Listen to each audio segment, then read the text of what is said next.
पहला chapter electric charge and field से Gauss theorem सबसे इंपॉर्टेंट है। Electric flux, dipole moment, axial, ये सब इंपॉर्टेंट है। लेकिन दूसरा इंपॉर्टेंट क्वेश्चन है इस बार का टॉर्क। टॉर्क आ सकता है एक गॉस थ्योरम और एक टॉर्क। ध्यान रखना, एक डेफिनेशन आएगी इंटेंसिटी ऑफ इलेक्ट्रिक फील्ड। किसकी? Intensity of electric field. ध्यान रखना, फिर बोल रहा हूं इंटेंसिटी ऑफ इलेक्ट्रिक फील्ड और इलेक्ट्रिक फील्ड लाइंस आएंगी और उसकी प्रॉपर्टी आएगी। इलेक्ट्रिक फील्ड लाइंस और उसकी प्रॉपर्टी ध्यान रखना, ठीक है। अगर मैं बात करूं सेकंड चैप्टर की, इसमें आएगा इलेक्ट्रिक करंट नहीं, पोटेंशियल। सेकंड में potential, electric potential, potential difference, equipotential और इस बार का सबसे अच्छा टॉपिक पैरेलल प्लेट कैपेसिटर। इसके दो टाइप है, याद है? दो टाइप है। और साथ में ड्रिफ्ट का रिलेशन आने वाला इस बार पक्का है, I इक्वल टू NEAVD। याद रखना, किसी न किसी सेट में आ सकता है अगर आएगा तो। I equal to NEAVD। साथ में सुनिए ध्यान से, फैक्टर अफेक्टिंग कैपेसिटी। कैपेसिटर क्या होता है? What is capacitor? What is capacitor? ये भी आ सकता है क्वेश्चन। Q क्या होता है? क्या होता है याद रखना। C क्या होता है? Q upon V। ये ठीक है। अब आता है हमारा जो दूसरा क्वेश्चन है, चैप्टर कौन सा है? Chapter third. थर्ड में ड्रिफ्ट आएगा, सेकंड में ही था ड्रिफ्ट, थर्ड में आएगा ड्रिफ्ट और मोबिलिटी, कंडक्टिविटी, रेजिस्टिविटी। साथ में क्या है थर्ड में? इलेक्ट्रिक करंट, करंट डेंसिटी, छोटी छोटी रेफरेंस पड़ी। Electric current, current density, mobility, conductivity, resistivity. लेकिन ध्यान रखना, इस बार डिफरेंस आ सकता है इसमें। किसमें? डिफरेंस बिटवीन स्पेसिफिक रेजिस्टेंस और रेजिस्टेंस में, कि रेजिस्टिविटी और रेजिस्टेंस में क्या डिफरेंस है। और साथ में किरचॉफ लॉ, ये तो एवरग्रीन क्वेश्चन है, रामबाण ब्रह्मास्त्र है। किरचॉफ लॉ तो आ ही सकता है, किरचॉफ लॉ और एक और नाम बताता हूं, व्हीटस्टोन ब्रिज। किरचॉफ लॉ और व्हीटस्टोन ब्रिज, किरचॉफ लॉ और व्हीटस्टोन ब्रिज, ये चैप्टर 3 के कुछ इंपॉर्टेंट क्वेश्चन है। साथ में अगर आपको लगता है पेपर टफ बन सकता है, क्रिटिकल बनता है, तो ये वाला क्वेश्चन कर लेना, relationship between EMF, internal cell and internal resistance. ठीक है, अब हम बात करते हैं फोर्थ चैप्टर की। सबसे ज्यादा इंपॉर्टेंट है एमपी बोर्ड के लिए लॉरेंस फोर्स। क्या है? और उससे भी इंपॉर्टेंट शंट। क्या है? लॉरेंस फोर्स और शंट। ध्यान रखना, लॉरेंस फोर्स और शंट, साथ में एमीटर, वोल्टमीटर, जितनी भी डिफरेंस है इसमें, इलेक्ट्रिक फोर्स, मैग्नेटिक फोर्स। अगर आप सीबीएसई होते या एमपी होते तो मैं कहता ये वाला क्वेश्चन है, एम्पेयर, सर्किट लॉ, जितने गोले मारे ये सब है। ठीक है, इसके बाद आते हैं ये चार ही है। आप बोल सर ये रह गया मूविंग कॉइल है, बट मूविंग कॉइल का प्रिंसिपल आ सकता है। संग में आएगा क्या? अधिकतर आने वाला क्वेश्चन है एमीटर और वोल्टमीटर। क्या रहेगा? एमीटर।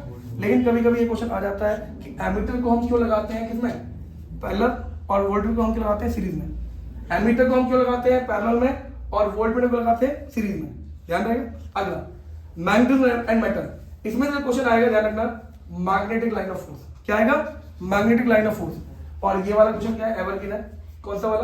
पैरामैग्नेटिक, डायमैग्नेटिक और फेरोमैग्नेटिक। ठीक है, बाकी चैप्टर 6 ईएमआई, ऐसे सुन लो, ईएमआई में लेंज लॉ आना है। लेकिन सबसे इंपॉर्टेंट जो क्वेश्चन है ईएमआई, लेंज लॉ और फैराडे लॉ। और उसके बाद कुछ evergreen question, self induction, mutual induction. लेकिन सेल्फ का क्या आ सकता है? एक्सप्रेशन। क्या आ सकता है? और साथ में एक एक्सप्रेशन वाला म्यूचुअल का भी छोटा सा क्वेश्चन याद करना, डिफाइन मैग्नेटिक फ्लक्स। उस वाले में क्या है? Define electric flux. क्या बेटा? इसमें इलेक्ट्रिक फ्लक्स में मैग्नेटिक फ्लक्स। उसके बाद एसी में क्या आएगा? एसी में इस बार का क्वेश्चन आ रहा है एनर्जी लॉस इन ट्रांसफॉर्मर। क्या आएगा?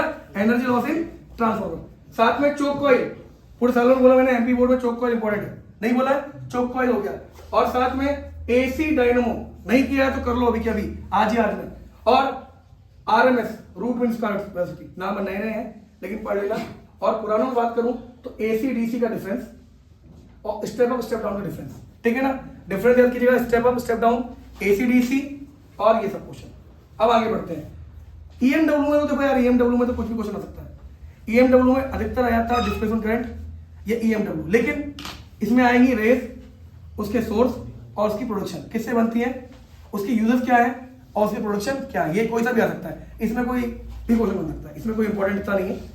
लेकिन अगर हम आते हैं चैप्टर 9 में, रे ऑप्टिक्स में, ये क्रिटिकल हो जाता है कब? रे ऑप्टिक्स 9 है और 10 वे ऑप्टिक्स है। 9 में है रे ऑप्टिक्स में सिंपल माइक्रोस्कोप आएगा। इन तीन में से कौन है? सिंपल, कंपाउंड या टेलीस्कोप। और फिर भी अगर 3 क्वेश्चन में और आया तो और में आएगा डिफरेंस में, इन दोनों में डिफरेंस, एस्ट्रोनॉमिकल और गैलीलियो में डिफरेंस, और सिंपल और एस्ट्रोनॉमिकल डिफरेंस। याद रहेगा, इसके बाद हम आगे बढ़ते हैं वेव ऑप्टिक्स में। वेव ऑप्टिक्स में आएगा, पक्की बात नहीं कह सकता हूं, लेकिन एक पक्की बात है, कोहेरेंट सोर्स। क्या कोहेरेंट सोर्स? क्या बेटा? और ये क्वेश्चन हाइगन सेकेंडरी वेवलेट थ्योरी। क्या? हाइगन सेकेंडरी वेवलेट थ्योरी। ये हमारा था 9 और 10। अब आता है 11 चैप्टर। 11 चैप्टर है डोल नेचर। डोल नेचर में आ सकता है define matter wave, right de Broglie equation. Matter wave क्या होते हैं और डी ब्रोगली इक्वेशन क्या होती है, या फिर थ्रेशोल्ड फ्रीक्वेंसी, और नहीं तो सबसे एवरग्रीन क्वेश्चन कौन सा है, फोटो इलेक्ट्रिक इफेक्ट और उसके लॉज। थ्रेशोल्ड फ्रीक्वेंसी क्या होती है? वो फ्रीक्वेंसी, मिनिमम फ्रीक्वेंसी जिससे इलेक्ट्रॉन निकलता है, इसके ऊपर निकलेगा। और थर्मोडायनेमिक एमिशन क्या होता है? The emission of free electron from metal surface when heat energy is imparted. Emission में तो कोई ना कोई क्वेश्चन आ सकता है, लेकिन वेरी मोस्ट इंपॉर्टेंट है फोटो इलेक्ट्रिक इफेक्ट और डुअल नेचर। डुअल नेचर मतलब दो नेचर होते हैं, पार्टिकल और वेव। कई बार हम पढ़ के जाते हैं, छोटे छोटे क्वेश्चन में ज्यादा आशय बनाइए। अगर आप एपी बोर्ड के हैं, छोटे छोटे क्वेश्चन ज्यादा पढ़िए। ये हो गए हमारे 11 चैप्टर के इंपॉर्टेंट क्वेश्चन। 12 में बात करूं, एटम न्यूक्लियाई, 3 मॉडल पढ़ लो। 3 मॉडल नहीं आएंगे तो उसकी लिमिटेशन आएंगी। क्या आएंगी? लिमिटेशन। नहीं तो बोहर से क्वेश्चन आएगा, बोहर क्वांटम कंडीशन, और न्यूक्लियर फिजन फ्यूजन आएगा किससे? न्यूक्लियाई से। नहीं तो आइसोटोप, आइसोबार, और एक न्यूमेरिकल भी है R = R0 A1/3, जिसमें R1 R2 दिया होता है, उसे कर लीजिएगा। ये तो हमारे 12 चैप्टर छोटे हो गए। लास्ट नॉट द लीस्ट कहा गया, ये रहा। ये तो ऐसे ही फॉरवर्ड बायस, रिवर्स बायस, जितने भी डिफरेंस पढ़िए, N type, P type, intrinsic extrinsic, बस।